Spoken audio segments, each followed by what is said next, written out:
the past few years, Ricky Gervais, Stephen Merchant, and Karl Pilkington have been meeting regularly for a series of pointless conversations. This is one of them. Testing. Is that all right? Hello and welcome to the Ricky Gervais Show with me, Ricky Gervais, Stephen Merchant. Hello. And the little round-headed buffoon that is Karl Pilkington. All right.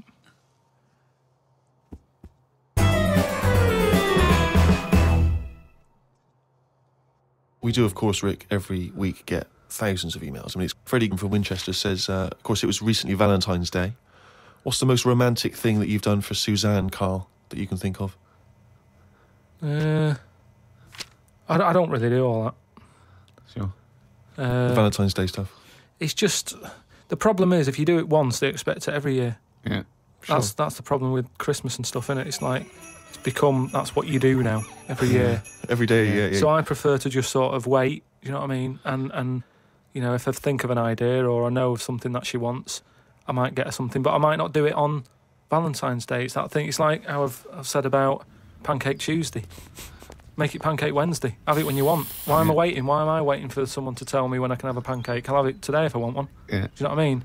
Whereas Pancake Tuesday, no, I won't bother. I'll have trifle. So it's the same with this, you know, with Suzanne. Luckily, right? I mean, Valentine's Day and what have you, she was ill. Luckily. So we didn't have to go out. So I'd say, is he asking for advice? Well, I suppose, yeah, certainly you may as well give it. Treat them when they deserve it. All right. I remember once when Suzanne was ill, she had a fever, but there was no food in the house. What did you suggest to her? She was too ill. Well, it was when we were still living in Manchester and that, and you know, we needed to get some food in for tea and stuff. And I said, come to the supermarket. She was like, no, I'm ill, you go.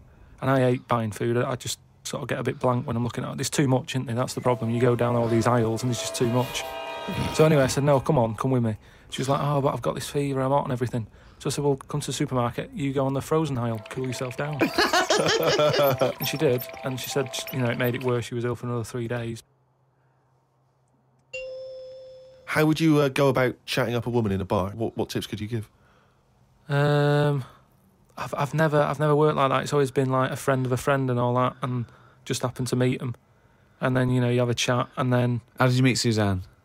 That was when I was working with her, and she gave me 20p for the hot chocolate machine. She never asked for it back. Thought she's all right. Been there sort of 11 years, so it works. Has she ever given you that? You've never given that 20p never back? asked for it back. And did you return the favour, perhaps on the next date? You buy her a Kit Kat or something? No, I don't think I did. I think word got out that she liked me and that. And what did I do? I think I did some work for her, did some editing for her, to sort of show off my skills and that. Sure. And she was like, oh, you're good at this, aren't you? I was like, yeah. And I think she got us another drink because I was doing that editing for her in my own time. So you're up on the deal, aren't you? Because I know now, I know for a fact that you've not spent any money on her in 11 years, so you're 40p up. At least. Lawrence from New York says, I was wondering how Mr. K. Dilkington would interpret this famous saying of philosopher Ludwig Wittgenstein. The quote is, if a lion could talk, we could not understand him. Even if he's English? Yeah, if a lion could speak English, so there's no language barrier, he's speaking English words and using all the correct grammar and everything, but you wouldn't be able to understand what he was saying. Why? Because it is from a different world. His frames of reference would be so bizarre that you wouldn't be able to get a grasp on what he was talking about, because you'd have so little in common, even if he used real words. No, but he's talking English. Yeah, no, but his reference points would be just so far removed. You know, they're removed slightly when if you saw two people talking about Kierkegaard, you'd I hear... wouldn't understand it. Exactly. So remove that 1 billion times to a different species with different input. No, but it depends. If I'm talking to a lion in London Zoo, yeah, he'll be saying, oh, I'm fed up with being stuck in here. I'll go, yeah. It's like that. It depends what his background is. I mean, there's some people who might have lived down the road from me, but have a totally different life. Absolutely. So it doesn't matter that it's a lion. Does it? Well, yeah, because they're just trying to remove it even more. So now it's not just a bloke who lived a few doors away. Now it's not even a bloke. Now it's not even... Yeah, but I'd pick something smaller or something, a worm without a mouth. I'd go, definitely not. What? Definitely not what? I wouldn't be having a chat with it. I just think that a worm that's underground, what's it got to offer me? It's blind and it hasn't got a mouth. It's not going to be a good day out with it, is what I'm saying. It's not going to have that much to say to me, even if it's English. Right? Even if it's English. And how can you tell if a worm is English? Is it wear a very tiny bowler hat? Oh, Christ. But do you understand? What about a jellyfish? No, I think that's where you can say you wouldn't be able to have a good chat with them, because to me, the sea might as well be another world. Yeah. Right? Yeah. In a way, I think the fish sort of have more rights than us. What do you mean? Just because when whoever made the world, right, say, we're just bigging up God, but if I was to have a go at him, I'd say, you added too much water. Criticism 1 to God, right? So... how would you have changed that? Just more land. Fair enough. Now, why have fish got more rights than us? Because there's loads of them. And when you look at the amount of sea on the world, right, there's loads of that. You only have to I was in Malaga the other week, right? And, you look in the sea, there's loads of different fish. And that's just in, 8-foot water. If you go miles out, there's, all sorts of weird fish, isn't there, with, lights on them and everything. So, and there's just millions of different types. Yeah. Yeah. Now... But why does that mean they've got more rights than us? Just because I think, rights come in numbers, don't they? If you know what I mean. If there's one of you shouting, people go, oh, he's an idiot, shut up, whatever. If there's loads of you shouting, they go, oh, best listen to him, see what they've got to say. Right. And that's what I mean about fish. Yeah. There's loads of fish. Right. So... But they're not really making their voices heard, though, are they, Karl? Yeah. I know, because they're underwater. But what I mean is, I don't know what I mean.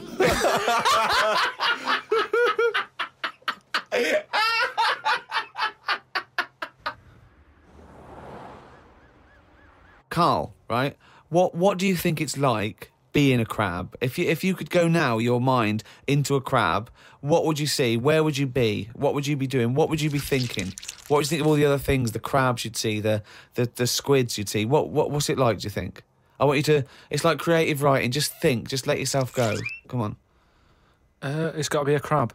What do you think of a slug? What do you think to be a slug? What would you do if you were transported now into a slug? What would you do? And Suzanne, you're suddenly in the kitchen, but you're a slug, and Suzanne's sort of like there, just making tea and that. How do you let her know it's you? It's impossible. I'd just chuck myself into the salt pot or something. No, because what do you do? I'd hate that. That would be horrible, that. Oh, God. Have you ever read Franz Kafka's Metamorphosis? In which a man wakes up and he's turned into a giant beetle? And that's the whole story. I think it might be of interest to you. So what happened to him with the beetle? Well, I don't want to ruin it for you in case you read it. I won't be reading it, don't worry. He joined a pop group with 3 other people. He was brilliant. No, it's a really wonderful book. It's a kind of almost heartbreaking because, of course, he does, like Ricky's saying, he finds it very hard then to relate to other people, even though he still has the consciousness of a human. His parents, his rest of his family, they don't know how to deal with him, because he's a giant beetle. He becomes a freak, he becomes an outsider. It's terrible, But hang on, though. Is he a giant beetle? Or is he... Well, yeah, that's not going to go down well, is it? That, of course, people aren't going to like you. But if it's a normal-sized one, then you just get in with the other beetles, don't you? Whereas if you're a giant... How would you do that? How would you ingratiate yourself? Right, so you're suddenly a beetle, you're Karl Pilkington, right? There's other people, they're doing their business, they're scuttling around, and you go in there, and they look at you as a new beetle. What's your first... What do you do? How do you ingratiate yourself? Well, for a bit, I wouldn't sort of barge into their house and that. I'd wait until they're out and about, and I'd like in life, right? Sort of help them out. I don't know what beetles do all day. I've never seen one doing anything. They just seem to be going from one place to another. Right. I've never seen them carrying anything. I don't know what they eat. I don't know what they do. I don't know how we've got them, right? But what I mean is, I'd watch them and I'd sort of help them out. And, I mean, it's like going on a date or meeting a woman, isn't it? But what if there is Whoa, hang on, what do you mean? How is it like going on a date with a woman? Well, it's like I said about Suzanne with her hot chocolate. She bought me that and I've gone, she's all right. Right? She gets me another one. Before I know it, she's living with me. So, You So treat, you're all these beetles, they're scrolling around, right? You're sort of like watching them, and then you realise that you want to mate with this female beetle. What do you do? What's your first move? yeah, but I don't know what beetles do I? So I don't know how what you do. I don't know if you go up and go, all right. What do they do? How do they get on? Well, It's a different world. I don't know yet, do I? Because I haven't done it. would you feel bad because having your own mind in this beetle, right? Would you feel bad shagging a beetle? Would you feel that was a bit sick because you've got a human mind? Well, no, because you just close your eyes and that, wouldn't you? Think of something else. So get round it that way. There's no point getting down about it because I'm stuck now as a beetle. So you've got to get on with it. But if you're a slug, you said you'd throw yourself in the salt pot. What would you do if you were a beetle if you got depressed? And you see all the other humans. No, you see but- your mates, right? They're listening to the iPod. What would you do? But no, that's what I'm saying. No, beetles are different because they do tend to hang about with each other. A slug's always on its own. It's a lonely insect, isn't it? It's not an insect. All right, what is it? A mollusk. Right, they're lonely. I've never seen a load of snails all together or slugs wandering about, whereas beetles seem to knock about in crowds. Yeah. So, oh God. Okay, right, another one. So they're sociable creatures, and it wouldn't bother you that you've got the mind of Karl Pilkington in there? Because you can't communicate with these people, What if because they you're- don't speak English. They don't have any communication with you. Yeah, but if it's happened to me, there'll be another one in there. Okay then. Right. Okay. What would you do? Right. What's the most disgusting thing? What could it be? Right. What would you do? Right. If you were suddenly a fly, right, and you were knocking around with the flies, right, and you had to land on some, Excrement? yeah. What would you do? Yeah, but I don't have to. What do you mean? You're a fly. Yeah, You're but loving I it. wouldn't. No, I wouldn't be loving it, though, would I? Why? Because I'm me in that fly's head. So I don't think other flies would be going, come on, join in. I'd just be like, no, I'll wait here, wait, watch and that. Because I don't see why they have to do that.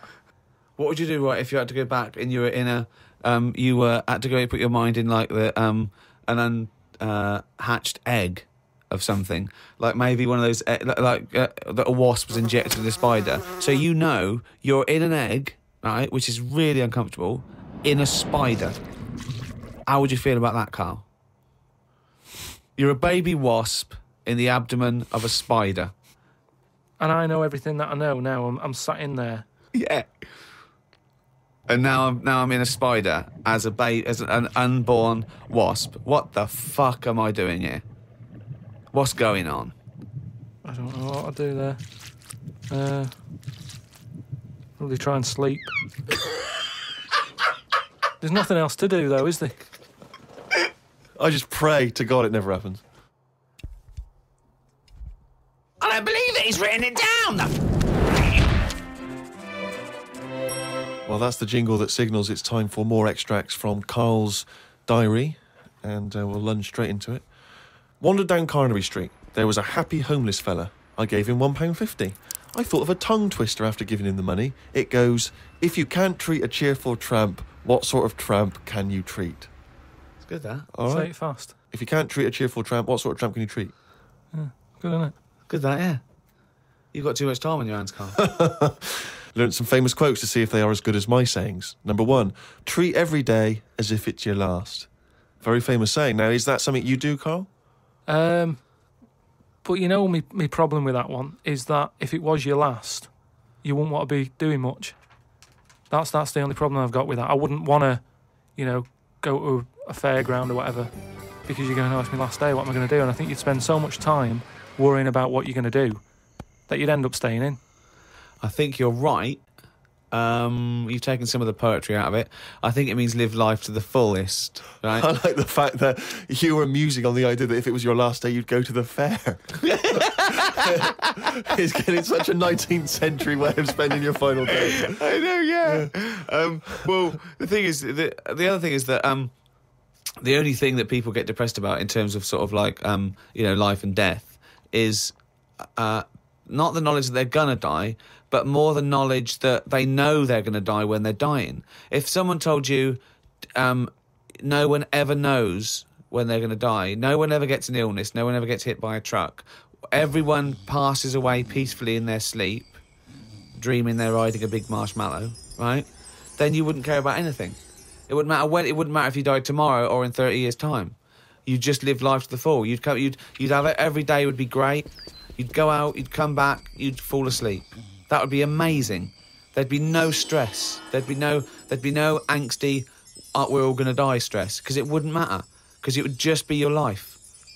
Wouldn't it be amazing if someone guaranteed you, Karl, you're going to die in your sleep? I'm not going to tell you when. Yeah, but some people do, don't they? Well, exactly. Yeah, but we never know that. we're going to, because we stress. What if we get a dreadful illness? What if we, But we're almost not letting people die naturally anymore, are we? Because we're always bodging stuff up. What do you mean? Well, someone who might naturally die in the sleep aren't allowed to naturally die in the sleep because they wake them up with those electric things and get them going again and pop in a new lung or whatever whilst they're at it. That's what I'm saying. They don't just... You never hear it anymore, do you? Frank peacefully died in his sleep. No, he died on the operating table whilst we were putting in a new lung. They don't die naturally anymore. Frank died peacefully with 40,000 volts going through them and a couple of people going, clear, clear. Rushing about today. Got to get a lot done as I'm flying to Malaga tomorrow to see my mum and dad. Don't like flying. I'd be happy if they give you a parachute instead of a life jacket. They say Da Vinci invented the parachute as well as the helicopter. He never got round to making them, though, because he only drew them on some paper. Got up at 5 a.m. as I had to get to Heathrow to get on the plane to see mum and dad in Malaga. Went out for a drink with a cousin who lives in Spain. Ain't seen her for 27 years. Oh, that must have been tricky, making conversation. I didn't really bother. Because where do you start? I might as well go up to anyone in the street and start having a chat. Yeah, you have to go further back than... did you want Chantal to win Big Brother? Yeah. Me dad and me talked about history. I said we shouldn't go on about things that happened ages ago because I bet something similar has happened more recently. Brilliant. Read about an island in the Indian Ocean where there are tribesmen still living like they're cavemen. A helicopter tried to land and the tribesmen chucked spears at them. This is what I meant about not having to talk about things that happened ages ago. We have got new cavemen now, so why do we talk about the old ones? People could have lived before, but computers and all that blew up and books got burnt, so all they had left was what these tribesmen have got left. Ramblings And that's the ramblings madman. of a maniac. That's just a few hours before you go crazy with a gun in there. No, but what I mean there is, right, say if all this has happened before, something happens. Again, a lot of your information from the Planet of the Apes. World ends, right? We come back again somehow. Yeah. It's the detail you leave out that makes you intriguing. Just like the watch that you can wear that tells you when you're going to die. How does it work? Pop it on your wrist. That's all the detail you need. So the world happened, No. we came back, Have you seen the pictures? Forget it then if you don't get it. It's interesting that you had all those profound thoughts about this period in the past when they all lived, but you've still found it appropriate to include at the end of that. It says the tribesmen wave their knobs about when they've had enough of having visitors. That's what it said in the paper. That's what happens. They're quite happy. What paper is this that you're reading? It was in like a paper a couple of days ago. It said they don't mind having visitors if they're bringing them coconuts and stuff that they can eat. Once they've got everything they need, they start waving the tackle about, and that means like, right, leave now, which you would, wouldn't you? Yeah, at a dinner party. My grandfather used to do that.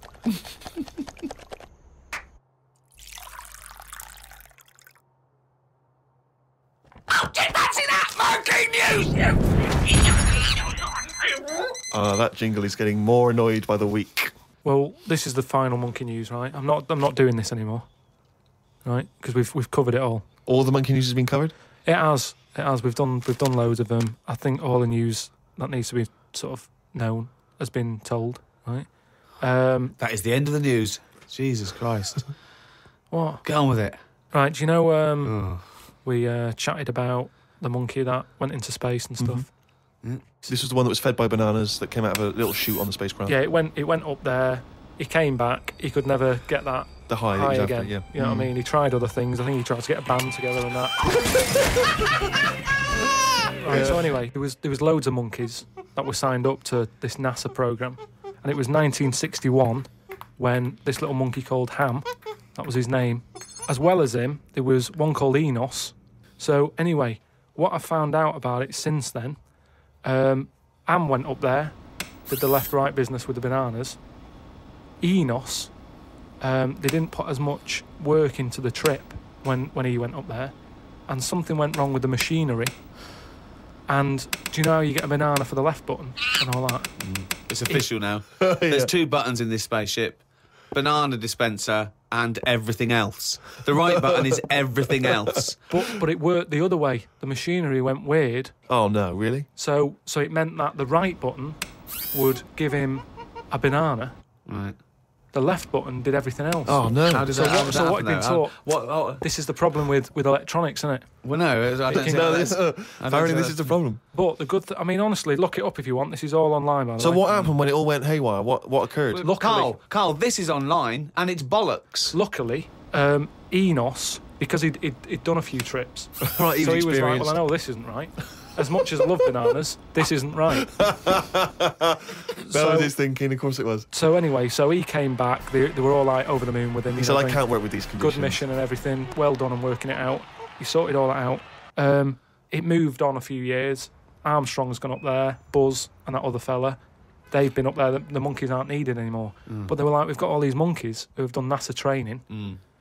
What are we going to do with them all? And they had to raise £14 million to make him like an old sort of chimp home for retired Astronauts. Retired NASA-trained monkeys. Chimpanauts. Something they've got in there is like a little museum, right, of all the missions and that they've been on, so they can sort of, even though they're not going to be going into space again, they can almost relive it and reminisce of the times that they've had. And They're reminiscing with each other, are they? just sort of going, chatting oh, about the remember old that time when it all went wrong, the button became the left when it should have been the right and all the rest of Yeah. it. They just, you know, sort Talking of about old times, talking yeah. about old times and what have you, like old people like to do. Sure. And yeah, that's it. So if you want, Perhaps we should retire Monkey News to that same place.